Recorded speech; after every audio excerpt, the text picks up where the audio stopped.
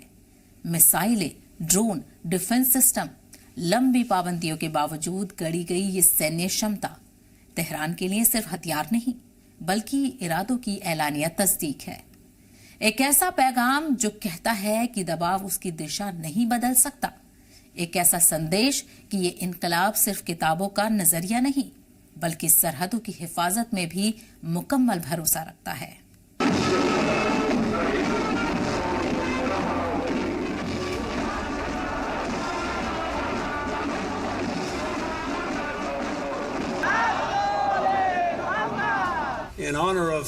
In this great dinner, in honor of this champion of freedom, I am formally announcing my intention to cut off all trade and investment with Iran.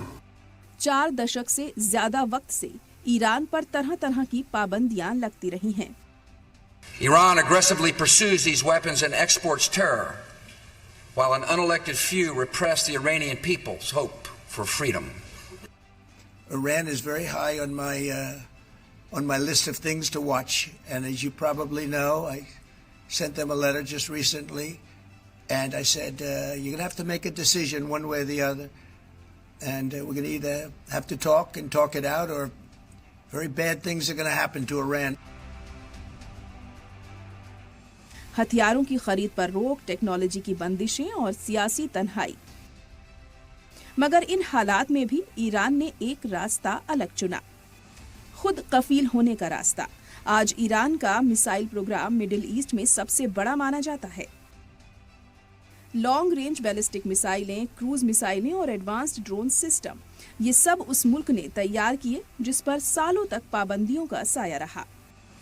फौजी parade में इन मिसाइलों को बड़े ट्रकों पर रखकर दिखाया गया। ड्रोन आसमान में परवाज करते नजर आए और फौजी दस्ते कदम से कदम मिलाते हुए गुजरे।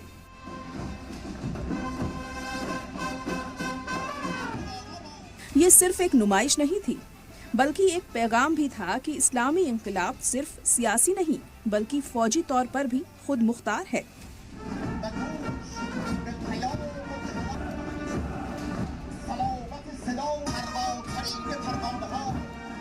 1979 के बाद तेहरान ने अपने इनकलाब को सरहदों तक सीमित नहीं रखा। उसने मुकावमत को अपनी सियासी पहचान का हिस्सा बनाया। आज भी सालगिरह के जुलूसों में फलस्तीन के परचम और इलाकाई मुद्दों के नारे खुले तौर पर दिखाई देते हैं। ये बताता है कि इस इनकलाब ने खुद को महज एक रियासती तब्दीली तक महदूद नहीं रखा, बल्कि एक इलाकाई नजरिया बनकर सामने आया है।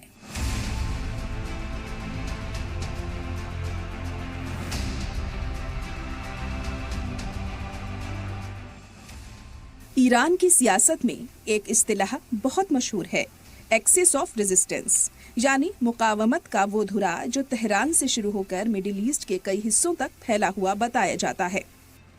लेबनान में हिजबुल्लाह, गजा में फिलिस्तीनी तहरीकें, इराक और दूसरे इलाकों में ईरान के हामी गिरोह। तेहरान उन्हें मुकावमत की जंजीर की कड़ियां बताता है।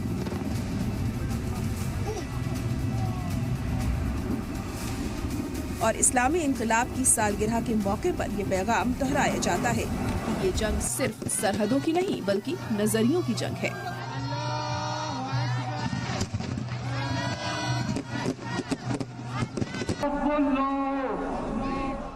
जुलूसों में फिलिस्तीनी स्कार्फ पहने नौजवान, मुकावमत के नारे लगाते बच्चे और बुजुर्ग जो इस जंग को एक मजहबी और सियासी फर्ज मानते हैं।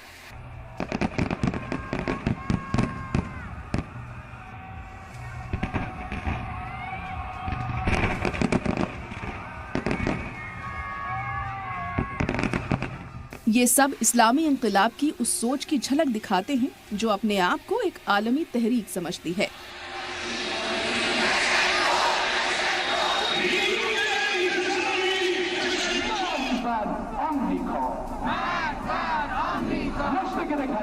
सैतालीस साल बाद सबसे अहम सवाल ये नहीं कि इनकलाब हुआ कैसे, बल्कि ये है उसका असर कायम कैसे रहा।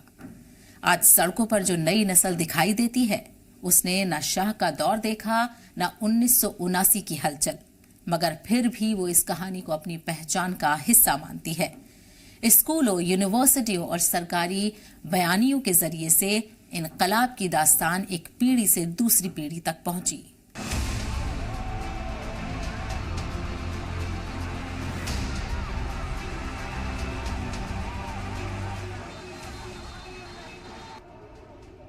सैतालीस साल पहले जिन नौजवानों ने सड़कों पर निकलकर एक निजाम को बदल दिया था, आज उनकी औलादें उसी इस्लामी इंकलाब की विरासत संभाले खड़ी हैं।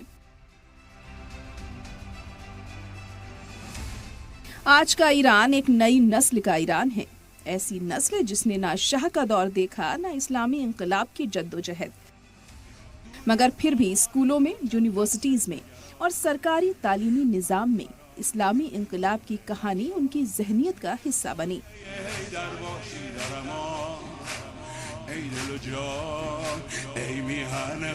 आज के जुलूसों में सबसे आगे यही नई नस्ल दिखाई देती है। हाथों में परचम, लबों पर नारे और दिलों में अपने मुल्क की एक मुकावमत भरी तस्वीर। ये वो पीढ़ी है जिसे बताया गया है कि इस्लामी इंकलाब सिर्फ अतीत की याद नहीं बल्कि मुस्तकबिल का रास्ता भी है।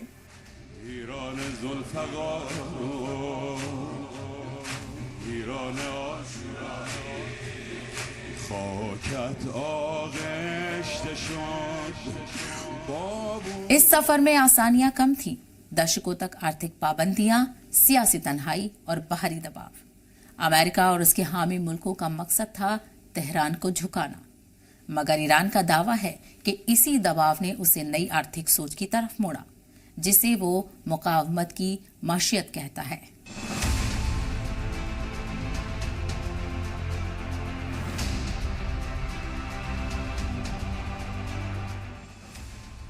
तेल की आमदनी पर चोट, बैंकिंग सिस्टम पर रोक और आलमी मजदूरों से दूरी, इन सब का असर सीधे आम लोगों की जिंदगी पर पड़ा।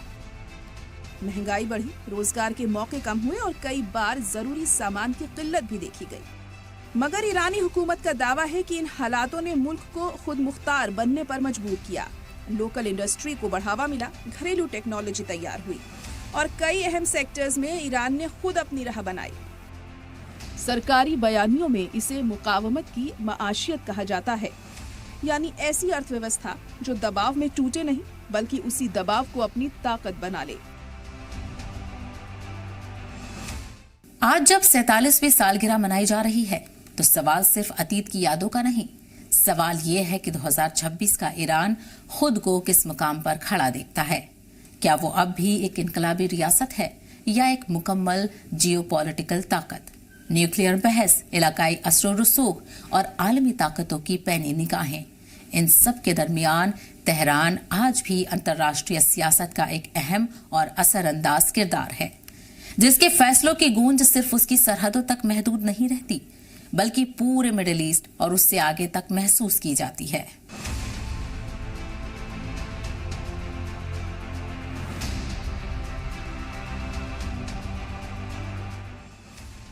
मिडिल ईस्ट की सियासत आज भी ईरान के बिना मुकम्मल नहीं मानी जाती।